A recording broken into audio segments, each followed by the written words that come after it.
चला सांगा बरं हे काय काढले? नाही. पाणी आहे. थोडं दिसते का जास्त दिसते? जास्त दिसते. जास्त पाणी कुठे असतं रे? सांगा कुठे असते? समुद्रात असते की नाही जास्त पाणी. चला हे काय असेल बरं? काय असेल बरं?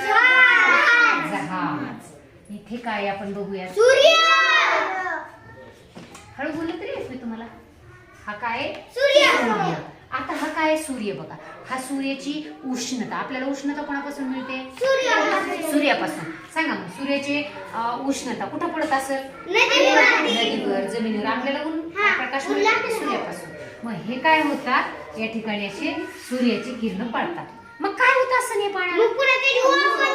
सूर्याच्या किरणाने काय होतं? पाणी तापतं. पाणी तापल्यानंतर काय होतं मग? काय होतं? याचे काय बनतात? ढग बनतात. आता हे ढग कुठं असतात? वर असतात की नाही? मग ह्या ढगाला मग वर हवा असते. हवेने काय होतात हे ढग? पुढे जातात. हे ढग असे पुढे हवा पळवती, त्या ढगांना पुढे पळवती. हे असतात, हे डोंगर असतात. आणि मग हे ढग जे आहे हे वाऱ्याने ढग पुढे आले की हे पुढे आलेले ढग काय होतात पुन्हा मग हे पुढे जाता येईल का त्याला? का बरं नाही जाता येणार? कुणी अडवलं? डोंगराने अडवलं की तिथं काय पडतो मग? पाऊस पडतो. आणि हे पाणी मग परत कुठे पडतं? नदीद्वारे. हे कुठं जाऊन मिळतं परत?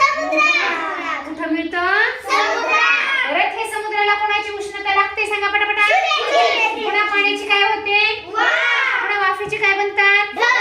बघा ढगाला कोण पळवतं? हवा पुन्हा कुठं? ढगाला कुठं अडवलं जातं? मोठ्या पर्वतावर अडवलं जातं. तिथे पाऊस पडतो. परत नदीचे पाणी समुद्रात जातं. हे काय असतं? हे चक्र सतत सुरू असतं. चक्र कधी थांबतं का?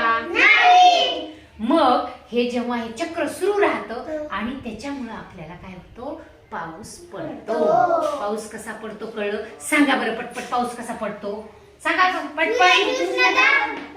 बोलायचं.